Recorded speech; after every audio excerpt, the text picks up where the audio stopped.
que muchas veces se ha asumido y se ha relacionado con el embarazo no es consecuencia del embarazo, está más bien en las condiciones del contexto. Tomo 3 ámbitos de mediación, que es la familia, la pareja y algo que denominé binomio escuela-trabajo, que están muy vinculados. El enfoque teórico metodológico, bueno, yo empleo el método biográfico, el curso de vida, todo esto, digamos, en el orden de la vida cotidiana y el contexto, los conceptos de pobreza, marginación y vulnerabilidad. Del curso de vida retomo el concepto de trayectoria, transición y el hito. Me voy rápido porque tengo un poco tiempo, entonces…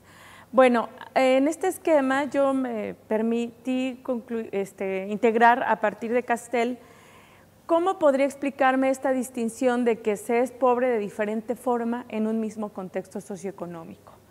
Y aquí este esquema me permite ver la pobreza, digamos, si lo pensamos como un continuo, donde de alguna manera podríamos decir, bueno, es que hay de pobres a pobres, que en el extremo de este lado estarían, digamos, pobres que de alguna manera tienen importantes vínculos sociales, porque de alguna manera están insertos en un trabajo, tienen protección social, están integrados.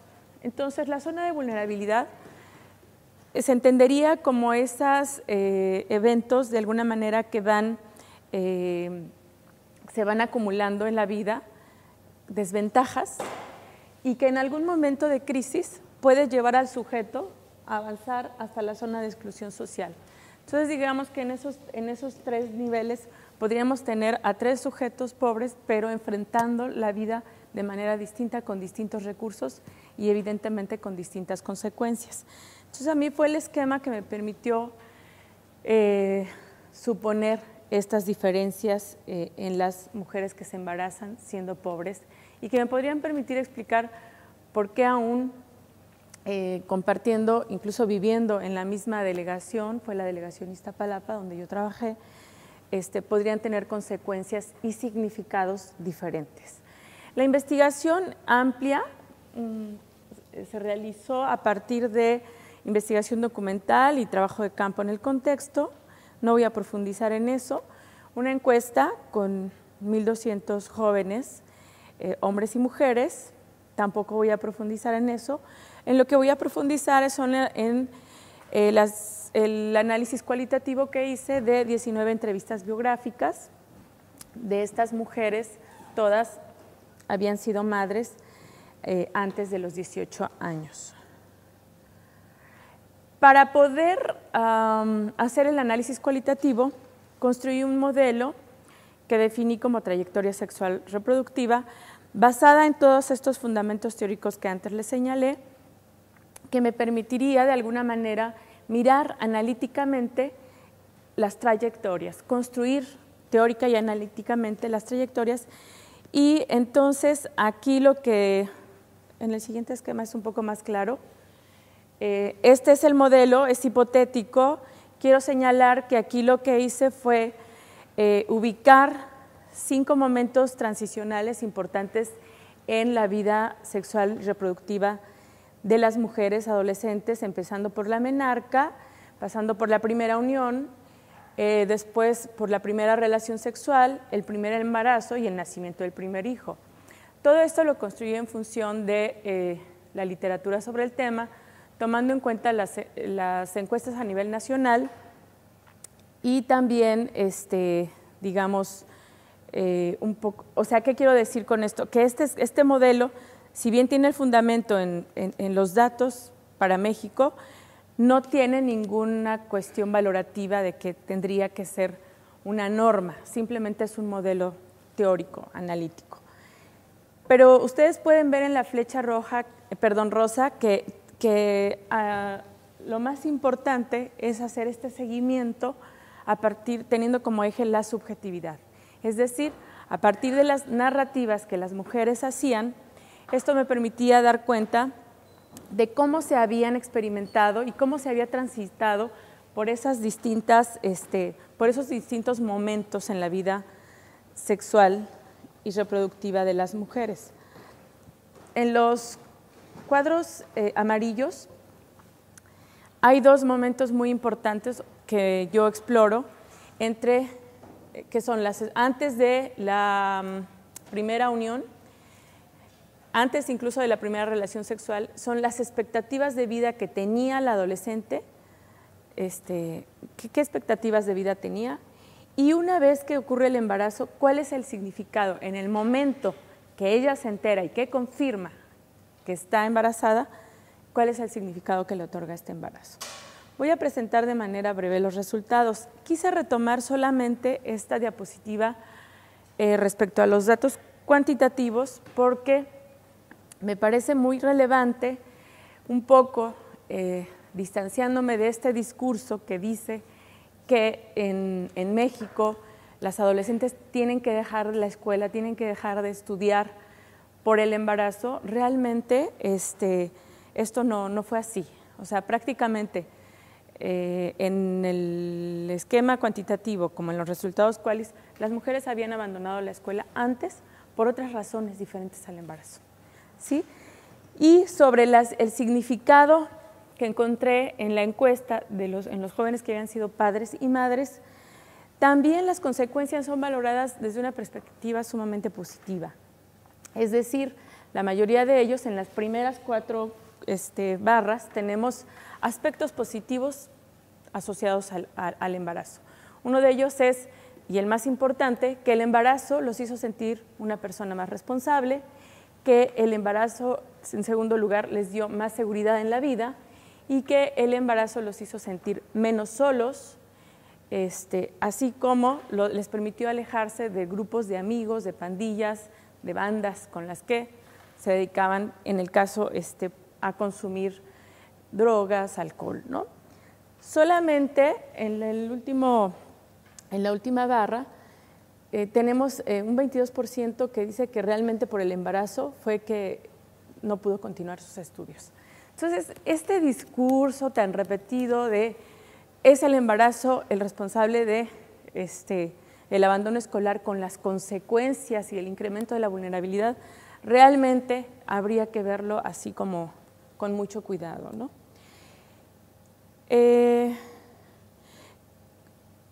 Dentro del análisis de la vulnerabilidad, me permití ubicar, digamos, cuáles eran esos eventos que desde la subjetividad, que desde la narrativa de las adolescentes, ellas encontraban como que habían mermado su condición de vida, las habían afectado.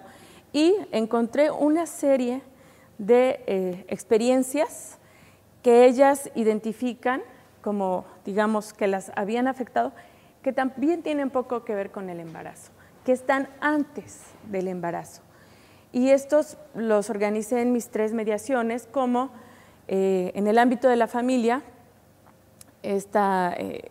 son muchas, solamente las que tengo resaltadas en negro son las que voy a profundizar. ¿Por qué? Porque las otras de alguna manera ya estaban presentes en la literatura que yo revisé, y las que puse en negro son como emergentes que encontré para ese contexto específico de jóvenes que viven en condiciones de pobreza.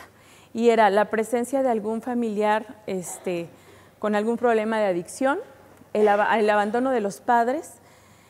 En la biografía encuentro relatos que de alguna manera repiten esta experiencia de sentirse abandonadas, que las dejaron con la abuela, que los padres se separan, ninguno de los dos se hace cargo abiertamente de ellas, la vida de estas adolescentes. Y asociado a este abandono, la vida itinerante, mudanzas, te vas a la casa de unos tíos, te vas a la casa de otros tíos. Entonces siempre era como no tener un lugar como para estar, como para incluso tener una continuidad en la escuela, ya desde ahí.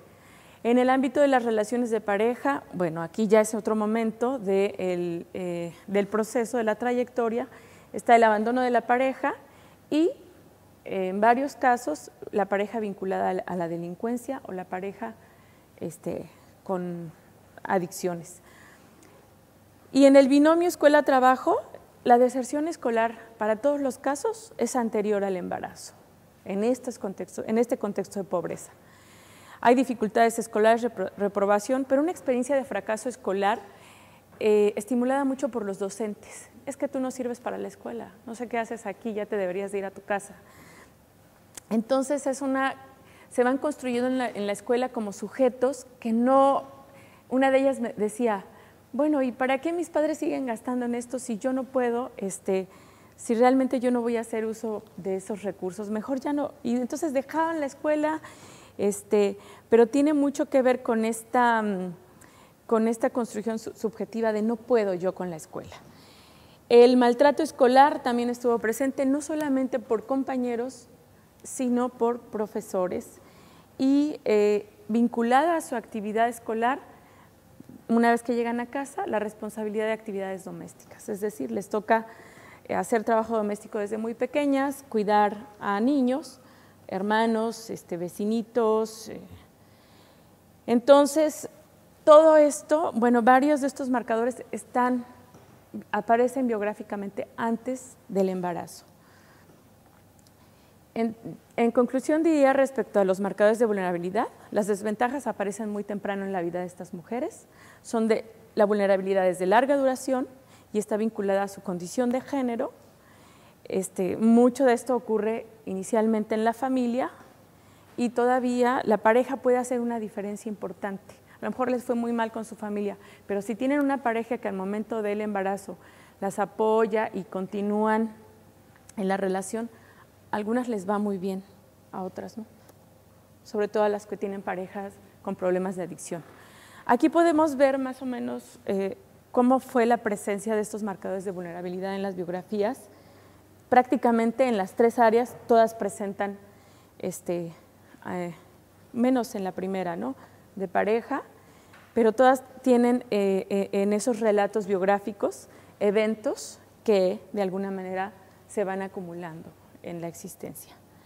Bueno, y ya para pasar al tema de las trayectorias, con el modelo que les había presentado, pude construir cuatro trayectorias tipo, poniendo en juego estos elementos, que sería la secuencia de los eventos que les había señalado, los significados del embarazo, las expectativas de vida, fue lo que me permitió hacer estas trayectorias tipo. La primera de ellas la denominé trayectoria estratégica. Y en esa frase que dice, yo estuve con él porque pensé, ya aquí me voy a quedar con él, de alguna manera se sintetiza el sentido de las narraciones vinculadas a esta trayectoria.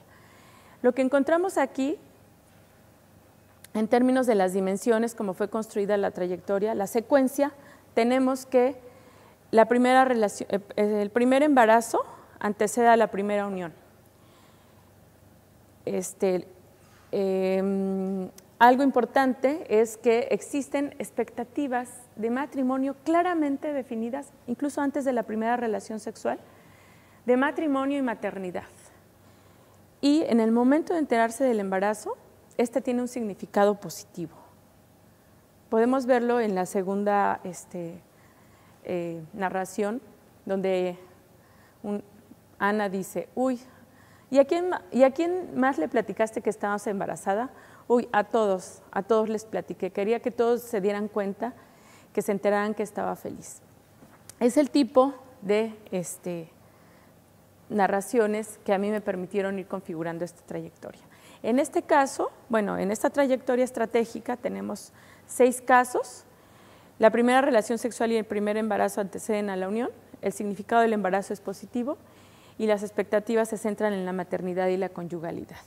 La transición al estatus de casada y de madre se da de una manera muy sencilla para la mujer adolescente y es acompañada por la familia, incluso por la familia de los dos, o sea, como que todo propicia que la unión siga adelante, apoyos con los hijos.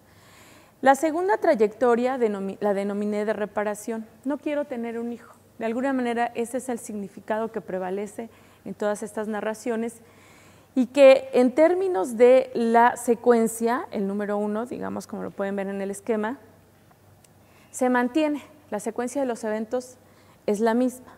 Lo que hace una distinción son las expectativas que para estas jóvenes no había expectativas ni de matrimonio ni de maternidad, y que el embarazo tiene una significación negativa. Me quería morir, quería correr, porque a mí, o sea, hay un momento, es un hito, ¿no?, en la vida de estas mujeres.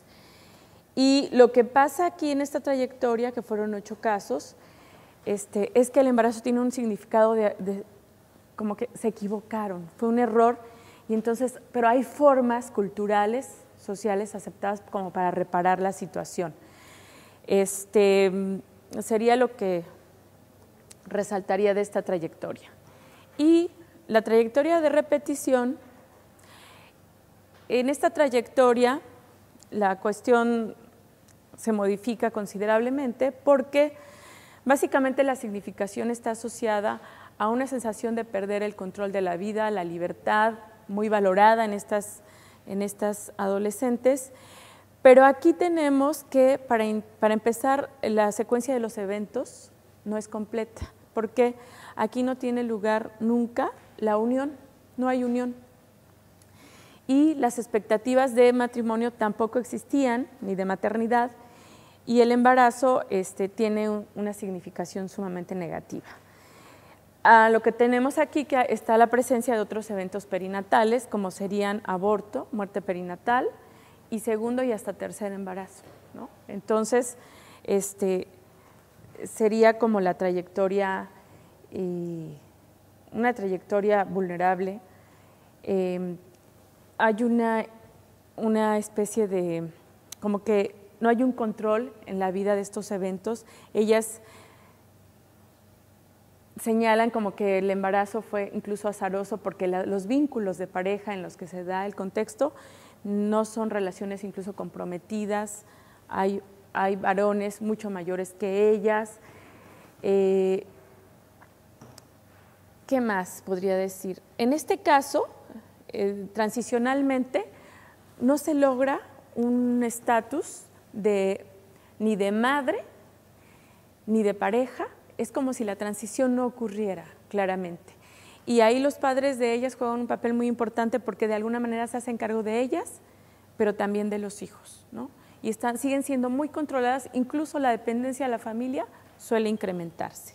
Bueno, y finalmente, algo que denominé trayectoria tradicional, en donde esta trayectoria es muy parecida a la primera, pero la carga convencional del cuidado de la virginidad hasta llegar a la unión es sobresaliente.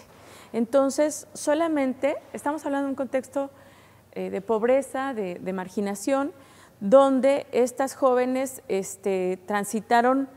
tuvieron su primera relación sexual después de la primera unión. Es decir, ahí el orden de los eventos, la secuencia de los eventos se modifica, pero subjetivamente, o sea, para ellas es muy importante el señalamiento de que no estuvieron con él, con la pareja, hasta que no estuvieron en una condición ya de unidas, ¿no? O sea, no en términos de un matrimonio legalizado, ni siquiera religioso, sino hasta que no me fui con él, o sea, que había como un compromiso ya ahí de relación de pareja estable. Solamente 2 casos cayeron en esta, pero en las consecuencias se parece mucho a la primera trayectoria. Hay una adaptación muy fácil para ellas y muy acompañada también para la familia. Entonces, como conclusión tendría justamente el carácter heterogéneo que tiene el embarazo adolescente, aún tratándose de un mismo contexto socioeconómico, y un poco pensar sobre que esa desventaja es una acumulación de desventajas que aparece antes del embarazo y que difícilmente podemos asociarla al embarazo. Entonces, un poco mi trabajo iría en la propuesta de quitemos como toda esa carga que tiene el embarazo en la adolescencia y por qué no atender otros ámbitos de intervención que sean como un poco más efectivos, ¿no? Como sería, por ejemplo, el tema de las escuelas, el tema del trabajo doméstico en las familias, el tema de darle poca importancia, incluso en las familias, a la educación de las adolescentes.